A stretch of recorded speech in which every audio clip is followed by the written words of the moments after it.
Y vamos a comenzar entonces con la clase. Y esta clase es muy importante.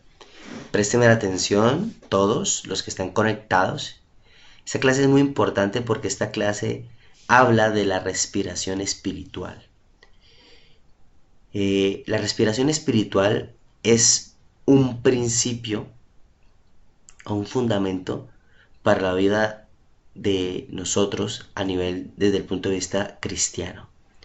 Sí, cuando se habla de cristianismo, y esto lo explico para todos, cuando se habla de que somos cristianos es porque creemos en Cristo Jesús. Eso es ser cristiano, ¿ok? Ahora hay diferentes denominaciones dentro del cristianismo, pero nosotros los cristianos necesitamos disfrutar de la respiración espiritual. Ahora déjeme explicarle algo muy interesante. Lastimosamente, nosotros los cristianos, por no tener claro nuestros fundamentos espirituales, pues entonces vendemos nuestros principios.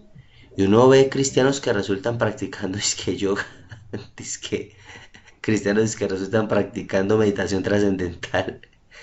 O sea, eso es como tratar de poner a un budista a que tenga la Santa Cena.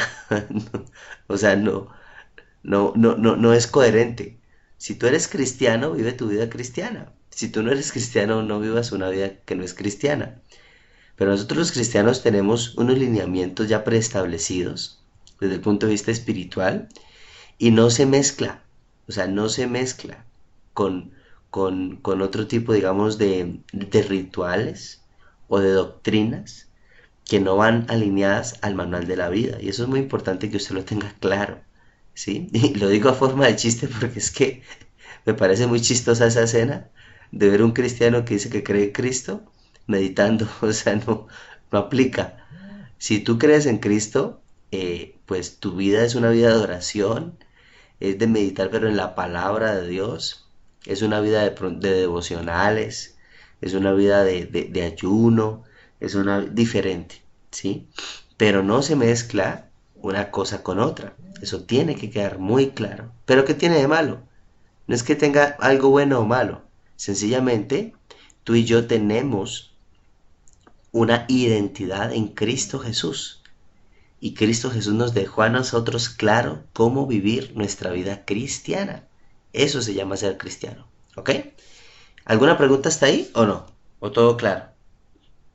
¿Todo claro? ¿A todos? Por favor, sean participativos, alcen la manito, escriban. A ver.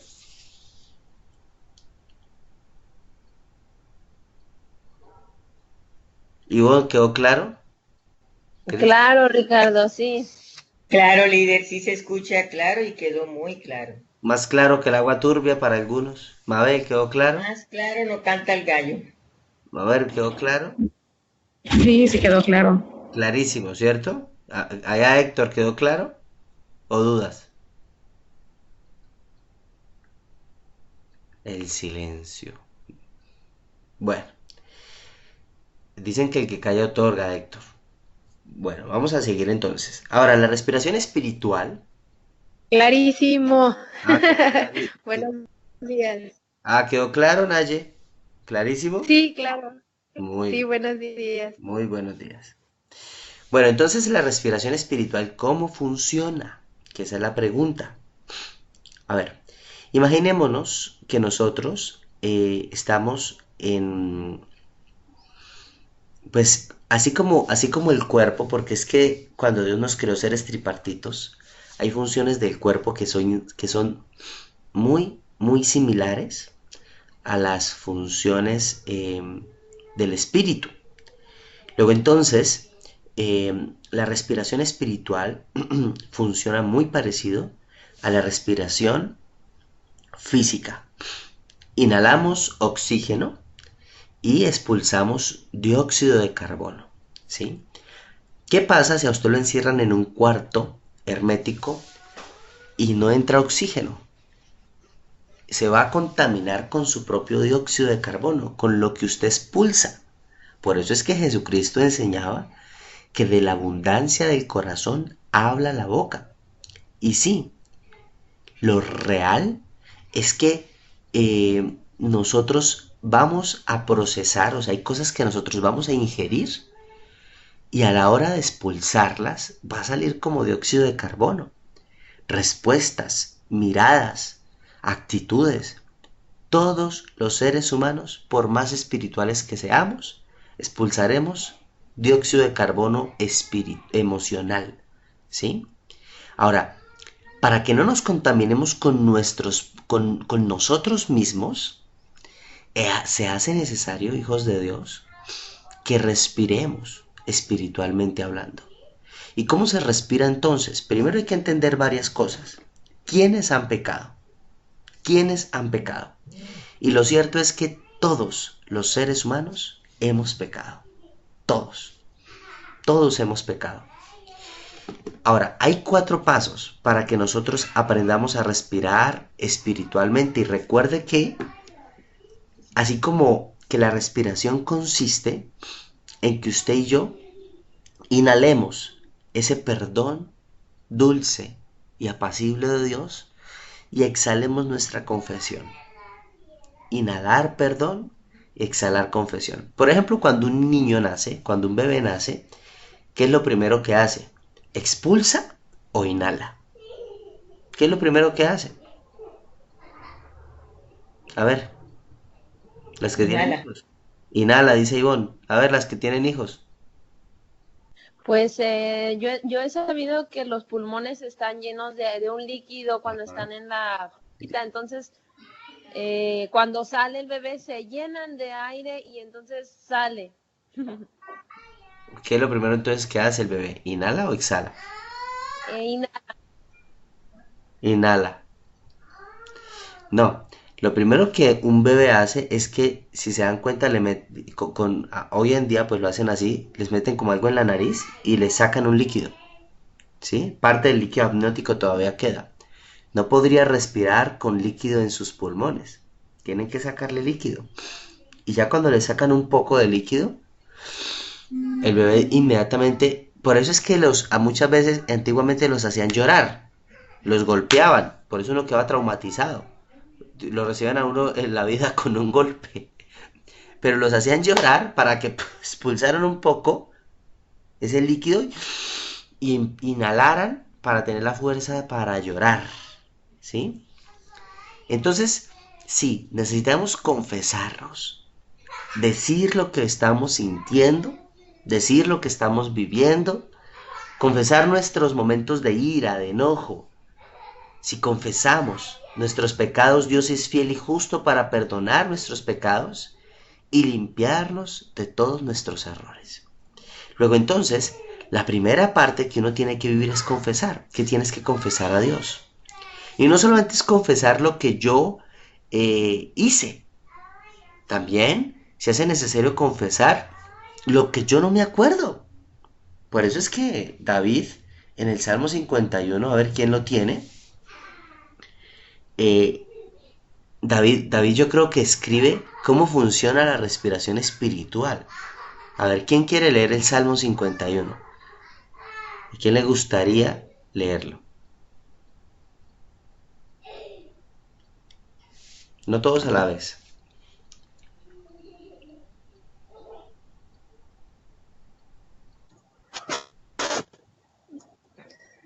yo, Ricardo, Por favor, léelo.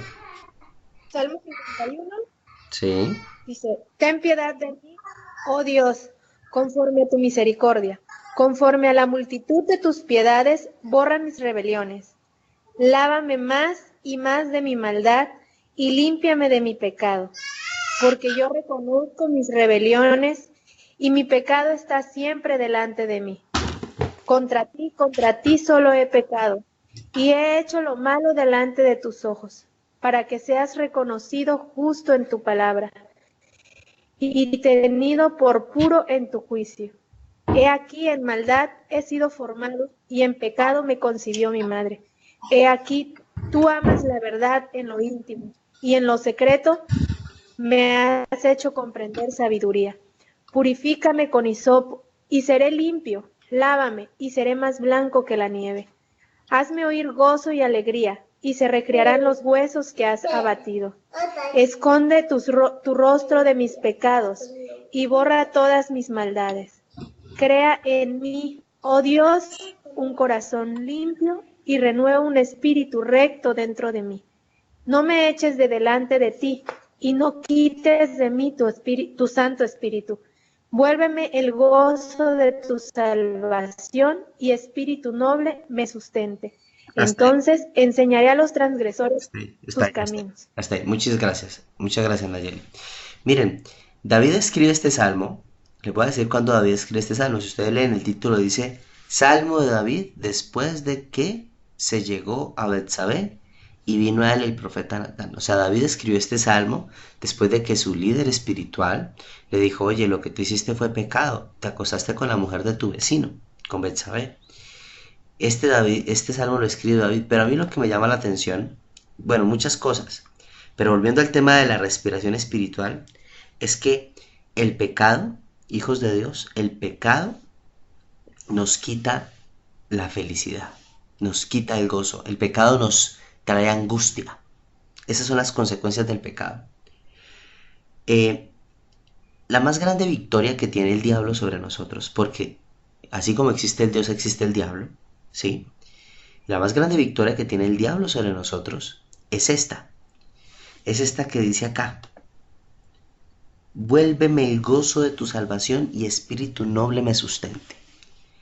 Cuando una persona peca de la manera que sea, cuando ese hombre que está ansioso o esa mujer que está ansiosa, eh, o que tiene un triunfo grande o que está estresado, va y se esconde en lo secreto, enciende su celular y empieza a navegar en las redes sociales en páginas. Bueno, nada más, yo no escucho. ¿No escuchas? ¿Aló? Ahora No, sí se escucha. ahora sí. Ah, ya, ve, tan raro. Entonces, les estaba diciendo que no solamente, bueno, que la más grande victoria que tiene el diablo sobre nosotros, los hijos de Dios, consiste en que nosotros nos alejemos de la presencia de Dios. Por ejemplo, una persona que les decía que está estresada o que tiene un momento de triunfo muy grande o que tiene mucha adrenalina y no sabe cómo manejarla, no sabe cómo bajar esos niveles de estrés, de ansiedad, de angustia, pues normalmente hay personas que utilizan muchos mecanismos. Uno de ellos es que muchas personas se encierran, por ejemplo, en su habitación, encienden el celular y empiezan a navegar en páginas que van ligadas a toda la pornografía. Y después de que cometen esto, que ven esa suciedad por internet, bajan su ansiedad, pero terminan con un sentimiento de culpa, u otros terminan sencillamente alejados y les cuesta después volver a orar. El problema no es el pecado. El diablo no aplaude y no se siente vencedor cuando tú pecas. Ese no es su triunfo. Su triunfo no es tu pecado. Su triunfo no es que tú hayas gritado. Su triunfo no es que tú hayas tirado cosas. Su triunfo no consiste en que tú hayas vuelto a ver a esa persona o a llamar a ese lugar o a ir a esa persona o leer ese tipo de cosas. Ese no es el triunfo del diablo. Definitivamente no. El triunfo más grande que tiene el diablo sobre nosotros consiste en que nos alejamos de la presencia de Dios. Y por eso David le decía a Dios: devuélveme el gozo de tu salvación y un espíritu noble me sustente. Cuando una persona peca, inmediatamente pierde el gozo. Es el efecto de haber pecado, porque tiene conciencia. Pues el que no tiene conciencia no, obviamente, pero el que tiene conciencia pierde el gozo. Y por eso es que David decía: tú conoces la verdad en lo íntimo y en lo secreto me has hecho comprender sabiduría. Yo necesito decirte la verdad. Solamente hay una cosa, hijos de Dios, que nos va a devolver el gozo, y es decir la verdad delante de Dios. Contra ti, solo contra ti he pecado. Eso es lo que uno tiene que decirle a Dios, la verdad. Y cuando uno dice la verdad, expulsa ese dióxido de carbono. ¡Puf! Y en ese momento uno está teniendo una victoria frente al enemigo. ¿Cuántas veces uno tiene que pedir perdón? Las veces que peque. Pero, Señor, ¿cuántas veces debo perdonar a mi hermano? 70 veces 7. Sí, aplica para usted en su vida espiritual. Nosotros necesitamos acercarnos al trono de la gracia todo el tiempo. Y no solamente confesar los pecados que comprendemos, sino los que son ocultos. Como lo decía David ahí en el Salmo 51. Límpiame aún de los que son ocultos. Porque hay cosas que para nosotros no son pecado, pero para Dios sí. Y no para que uno ande en la vida lleno de temor y será que pequé o no pequé. Recuerde que el pecado, todos hemos pecado, según Romanos 3:23, por cuanto todos pecaron, todos estamos destituidos de la gloria de Dios. Todos hemos pecado. No existe un solo hombre o mujer que no haya pecado. ¿Y cada cuánto pecamos? Pues en el transcurso del día, qué sé yo cuántas veces, ¿sí? Pero el secreto no está en el pecado, el secreto está en acercarnos. Si tú te acercas a Dios, estás ganando. Estás ganándole a Dios. Estás ganando al enemigo que quiere destruir tu relación con Dios. Entonces hay 4 pasos importantes para confesarnos. Primero, vuelva hacia Dios. Venid luego, dice el Señor, y estemos a cuenta. Si tus pecados fueren como la grana, como la nieve serán emblanquecidos. Si fueren rojos como el carmesí, vendrán a ser como blanca lana. Pero dice Dios, ven, estemos a cuentas. Dios es como un padre que se sienta a la mesa con sus hijos. Y recuerde cuando usted hacía esas travesuras en su adolescencia y su papá o su mamá no se daban cuenta. Uno tiene una cara de vergüenza y uno se hacía además el indignado, porque no sé por qué pasa en nosotros los seres humanos que el que se equivoca se enoja, además. Yo creo que se hace el enojado para que no le digan nada, para que no le reclamen. Pero eso es muy, muy humano. Entonces, pero él es ese buen padre, dice, ven, siéntate a la mesa, estemos a cuentas, comamos juntos. Ahora, pedir perdón no es, y yo siempre lo voy a repetir, no es estar exento de las consecuencias. Nunca estaremos exentos de las consecuencias. Esas estarán ahí para recordarnos no volver a ese mismo lugar. Pero pedir perdón es estar libre del dolor, de la culpa, del sufrimiento. Y después lo segundo es que uno debe aceptar lo que ha hecho como pecado y decirle al pecado cómo se llama, pecado. Aunque suene dura esa palabra, sí, pequé, Señor, he pecado contra el cielo y contra ti, dijo el hijo pródigo, ya no soy digno de ser llamado tu hijo. Y ese padre entonces lo abraza, sencillamente lo mira y dice que hizo una gran fiesta porque su hijo volvió. Pecado, llamemos lo que hemos hecho como pecado. Salmo 41:4 dice, Jehová, ten misericordia de mí, sana mi alma porque contra ti he pecado. Tercero, arrepentirme y disponerme a no volver a pecar. ¿Sabes? Hay un pecado que es el pecado, yo no sé si es del egoísmo, pero es un pecado que está muy ligado, sí, a la envidia, ¿Y cómo uno se da cuenta que una persona tiene envidia? Cuando critica al otro, cuando critica lo que el otro ha logrado, lo que el otro ha hecho y cómo lo ha hecho. En el fondo de su alma, eso es envidia. Eso es envidia. Pero mire, esa persona llegó ahí, pero claro, como hizo tranza, como hizo tal cosa, y claro, y puede ser que sea verdad. Pero cuando tú hablas de una persona y estás expulsando, digamos, los errores del otro y cómo lo logró, en el fondo hay envidia. como lo hacía Asaf en el Salmo 73.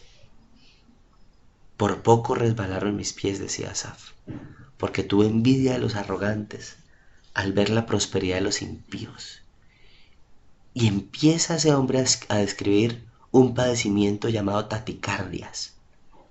Dice, porque en mi corazón sentía punzadas al ver que no tienen congojas y logran con creces los antojos de su corazón. Uy, ese hombre estaba más envenenado y estaba enojado con Dios además. Pero al final el hombre dice, hasta que volviendo al santuario del Señor, entendí el fin de ellos. O sea, es importante, hijos de Dios, que nosotros hablemos en la presencia de Dios, en el santuario de Dios. ¿Dónde es el santuario? Sus rodillas. Es el lugar íntimo. Ahora, apropiese del perdón de Dios. El Salmo 32:5 dice, mi pecado te declararé y no encubriré mi iniquidad. Confesaré mis transgresiones a Jehová, tú perdonaste la maldad de mi pecado. Apropiese del perdón de Dios. Ahora, uno inhala entonces oxígeno y expulsa otra vez dióxido de carbono. ¿Bien? Pero tú no respiras, tú no piensas para respirar. Tu respiración es continua, es necesaria y es automática. Si tú te pusieses a pensar para respirar, te ahogarías. Te ahogarías. De verdad. Se vuelve natural. Respirar es algo no natural.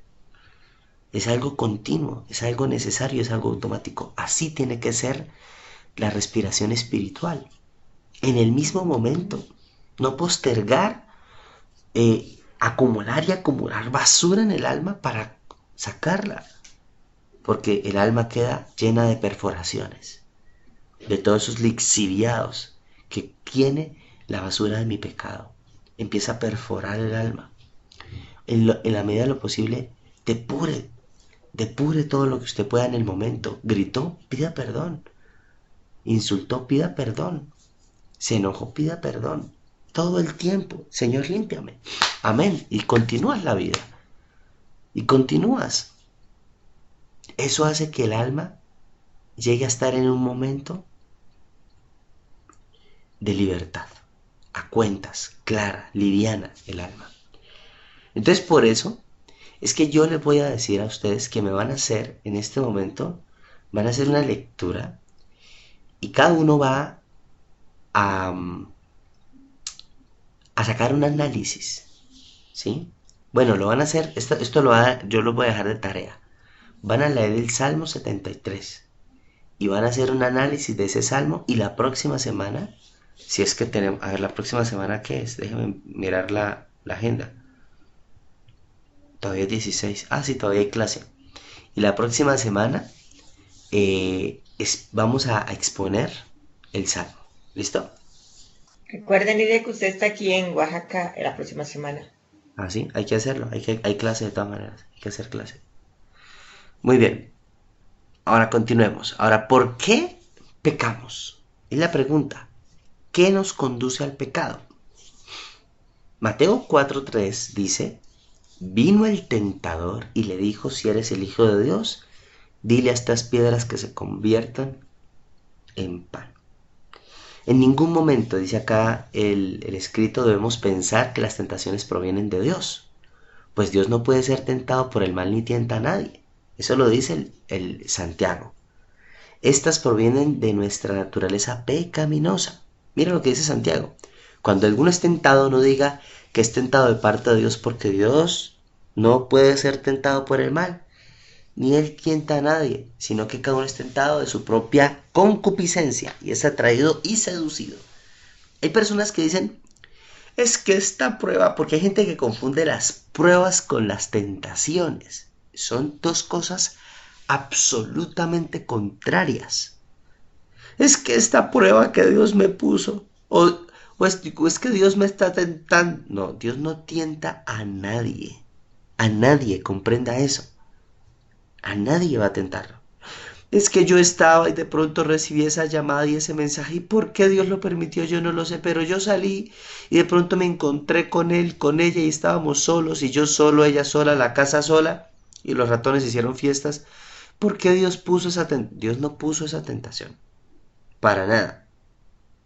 Cada uno es tentado de su propia concupiscencia, es atraído y seducido. Eso tiene que quedar clarísimo, ¿sí? Mire, hay una gran diferencia entre prueba y tentación, pero abismal. ¿Quién quiere saber cuál es la diferencia? ¿O quién sabe cuál es la diferencia? A ver, ¿qué piensas tú, Cristian? ¿Cuál es la diferencia entre prueba y tentación? Bueno, prueba es como algo externo que no tiene nada que ver con nuestros deseos. Ajá. Entonces es como que algo que se te presenta, un obstáculo para seguir avanzando, crecer y madurar. Y una tentación, pues es algo que tiene que ver con un deseo que tú tienes ahí, que te pica y que dices, ¡ay, es que me gusta! Pero eso es más pues de Satanás, obvio, es de Satanás. Muy bien, claro, lo has explicado perfectamente. Esa es la gran diferencia. La prueba no tiene que ver con mi deseo, con tres deseos que tenemos los seres humanos. Los deseos de los ojos, los deseos de la carne y el deseo de ser reconocidos, de tener éxito. Miren, esos tres deseos son los que somos tentados. ¿Cuántas personas se endeudan por tener éxito? ¿Cuántas personas hacen locuras, engañan, timan? Dios mío, por llegar a tener vanagloria, la vanagloria de la vida. El éxito, Dios quiere que seamos exitosos, pero Dios no quiere que persigamos el éxito. Por ejemplo, los magos o los sabios del Oriente, ¿qué estaban persiguiendo? ¿La estrella o al dueño de la estrella? Obviamente, al dueño de la estrella. Pero hay gente que sigue buscando su estrella. Sigamos al dueño de la estrella. Ah, ¿que la estrella es un medio? Sí, pero no es un fin. Los deseos de los ojos. Por ahí vamos a ser tentados. Muy sencillo. Ahora, las pruebas entonces van ligadas a algo que es contrario a mis deseos. Pues una prueba de una enfermedad. ¿Quién desea una enfermedad? Una prueba de la muerte de un familiar. Son pruebas, ¿sí? La prueba de que de pronto se cerró esa puerta en tu vida, se cerró esa oportunidad. Eso, nadie desea eso. Son contrarias a los deseos. Muy bien. Qué bueno que lo explicaste así, Cristian. Perfecta la explicación. Entonces, todos caemos en tentación por nuestros propios deseos. Y es ahí donde viene la culpabilidad. Proverbios capítulo 7 explica algo muy espectacular con respecto a este tema de los deseos. Y me hicieron acordarlo porque yo una vez lo explicaba en un audio, no me acuerdo en dónde lo explicaba, pero dice el escritor de Proverbios 7:7 lo siguiente: vi entre los jóvenes, vi entre los simples, consideré entre los jóvenes a un joven falto de entendimiento. Primero, ¿cómo era este hombre? Falto de entendimiento. Habían jóvenes, un grupo, y había uno que era falto de entendimiento, y dice, el cual paseaba por la calle junto a la esquina e iba caminando a la casa de ella. ¿A la casa de quién? De ella. Era falto de entendimiento. ¿Qué es una persona falto de entendimiento? O sea, sin sentido común. Porque hay gente que de verdad le falta sentido común. No puede ser que hayan personas que hoy todavía, por su falta de sentido común, vayan a un Coppel, pidan un televisor que no pueden pagar y se endeudan durante 3 años. Eso es falta de sentido común, ¿sí? Eso se llama falta de entendimiento. Y dice que paseaba por la calle junto a la esquina, iba a la casa de ella a la tarde del día, cuando ya oscurecía. Y además iba a la tarde del día, o sea, cuando ya oscurecía, a la casa de ella. en la oscuridad y tinieblas de la noche. Y cuando he aquí, una mujer sale al encuentro, con atavío de ramera, Dios mío, y astuta de corazón, alborotadora y rencillosa. Sus pies no pueden estar en casa. Unas veces están en la calle, otras veces en las plazas, acechando por todas las esquinas. Se asió de él, o sea, lo abrazó y lo besó. Con semblante descarado le dijo: sacrificios de paz había prometido, hoy he pagado mis votos, o sea, ya fui y recé y ya me siento limpia. Es hora de que me ensucie, eso es lo que le quiere decir. He pagado mis votos, por lo tanto he salido a encontrarte, buscando diligentemente tu rostro y te he llamado. He adornado mi cama con colchas, recamadas con cordoncillo de Egipto. He perfumado mi cama con mirra, aloes y canela. Ven, embriaguémonos de amores hasta la mañana, alegrémonos en amores, porque mi marido no está en casa, se ha ido a un largo viaje. La bolsa de dinero llevó en su mano, el día señalado volveré a su casa. Oye, pues es efectivamente que este muchacho se va a acostar con esta muchacha. Lo rindió en su suavidad y sus muchas palabras y le obligó con su salamería de sus labios. Al punto se marchó tras ella como va el buey al degolladero, como el necio a las prisiones para ser castigado. Hay personas que dicen, es que yo soy inocente, es que yo no me di cuenta. No, todos nos damos cuenta hacia dónde vamos a caer. Eso es falta de entendimiento. Eso. Y por eso es que muchas personas se meten con la persona equivocada. O sea, tú crees, perdóname, o sea, si nosotros decimos que somos cristianos, ¿tú crees que es cristiano? ¿La fornicación es cristiana? No es cristiana. Eso no es cristiano. Y está clarito. No, pero es que nosotros nos amamos, es que yo lo quiero, ella me quiere y podemos, pues cásese. No, pero yo creo que podemos intentarlo. Mire, hágalo entonces, pero usted ya sabe cómo va a terminar. Porque hay principios clarísimos en el manual de la vida. Así funciona esto, hijos de Dios. Por eso es que tantas personas terminan con tantos fracasos emocionales, por ir en contra de lo que está establecido, por ir en contra de esas leyes espirituales. Y nosotros entonces, si hemos fallado, pues pidamos perdón y recapitulemos nuestra vida y redireccionemos entonces. ¿Sí? Esto ya lo hablamos. Ahora, ¿cuáles son las características de la respiración espiritual? Y con esto voy terminando. Primero es continua, para no intoxicarnos. Salmo 55:17. Tarde y mañana, y a mediodía oraré, y clamaré, y él oirá mi voz. Dios mío. Así tiene que ser. Necesaria para disfrutar de la vida abundante, porque lo dice 1 Juan 3:6. Todo aquel que permanece en él no peca, y todo aquel que peca no le ha visto ni le ha conocido. ¿Y en qué consiste la vida abundante? En conocerlo. Y automática tiene que ser la respiración espiritual, pues para mantener una comunión constante con Dios, ¿sí? Así tiene que ser. Ahora bien, hay algo que a mí me llama mucho la atención en cuanto a la respiración espiritual, ¿sí?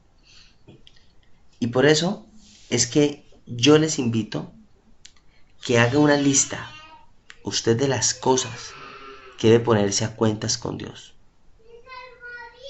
Y póngase de acuerdo con Dios. Y como Zaqueo.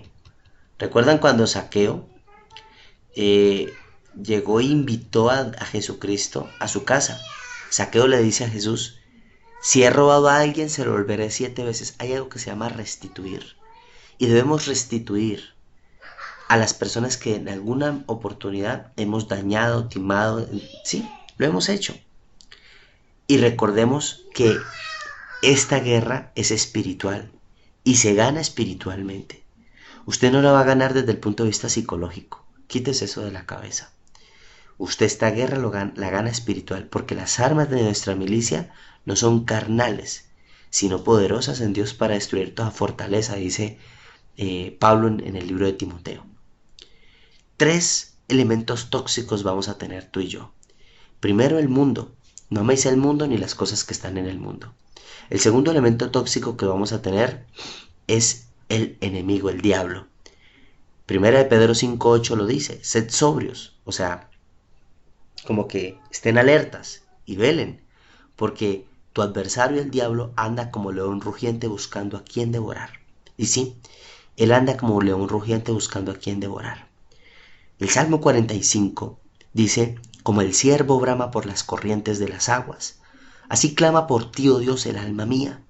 Mi alma tiene sed de ti, del Dios vivo. ¿Cuándo vendré y me presentaré delante de ti y esperaré? Porque fueron mis lágrimas mi pan de día y de noche. El salmista estaba diciendo que nosotros somos siervos de Dios, es verdad. Pero el siervo clama por las aguas, no solamente por la sed que tiene, porque huele a pecado. Como dice la canción, huele a peligro. ¿Si han escuchado la canción? Yo creo que esa canción describe bien el Salmo 45. Huele a peligro, sí.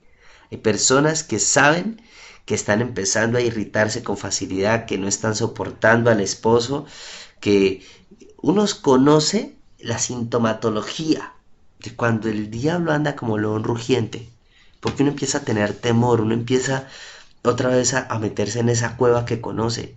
¿Qué tiene que hacer? Como el ciervo brama por las corrientes de las aguas, así clama por ti, oh Dios, el alma mía. Sumérjase en la presencia del Espíritu Santo, imprégnese de esa naturaleza divina. La palabra bautizarse significa sumergirse, o sea, impregnarse de Dios. Sumérjase. Por eso es importante hacerlo todo el tiempo, porque como el león encuentra su presa por el olor, porque huele a comida. ¿Cómo el diablo lo persigue? Porque usted huele a pecado, porque yo huelo a pecado. Por eso es importante sumergirnos. Y tercero, pues la carne. Porque les digo, dice Pablo, anden en el Espíritu y no satisfagáis los deseos de la carne, porque el deseo de la carne es contra el Espíritu y el del Espíritu es contra la carne. Estos dos se oponen entre sí, para que no hagas lo que quieres hacer. Por eso le voy a dejar entonces la tarea de leer el Salmo 73 y sacar un análisis de eso. Y la próxima semana lo van a exponer. Yo la próxima semana no voy a dar la clase, ustedes van a exponerlo. Y voy a repartir así, más bien voy a repartir pasajes. Entonces, Héctor y Nayeli van a exponer el Salmo 73 en clase. ¿Cuánto tiempo? Lo que gusten, y ojalá con presentación. Gracias. ¿Listo? Cristian.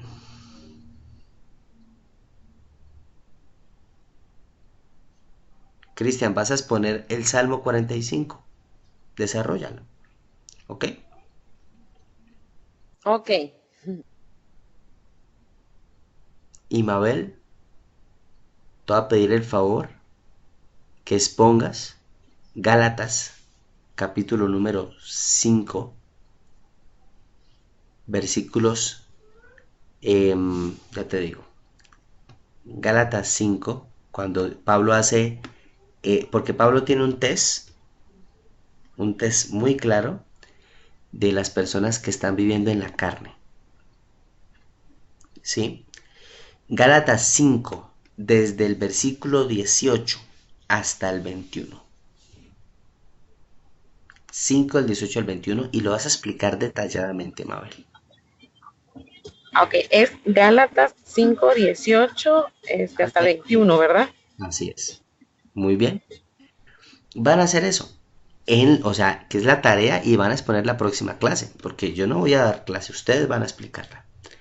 Y lo otro que vamos a hacer es que ustedes ya en su casa, a nivel personal, van a desarrollar la guía, los que tienen el libro, la guía que tienen ahí, la guía de estudio. Hay una tareita que tienen ahí. Los que no tienen libro, no sé cómo lo van a hacer, pero desarrollen la aplicación personal en sus casas. Bien. Y por favor, volviendo al tema, los que no tienen libro, adquiéranlo. Adquieran el librito. ¿Listo? Muy bien, vamos a orar y para eso le voy a pedir el favor a la líder Ivonne que termine este tiempo orando. Y a los que están ahorita, los que por una u otra razón no se conectaron, que les llega la clase grabada, Dios los bendiga y desarrollen también, ojalá que puedan hacer los estudios que les dejamos al resto del grupo.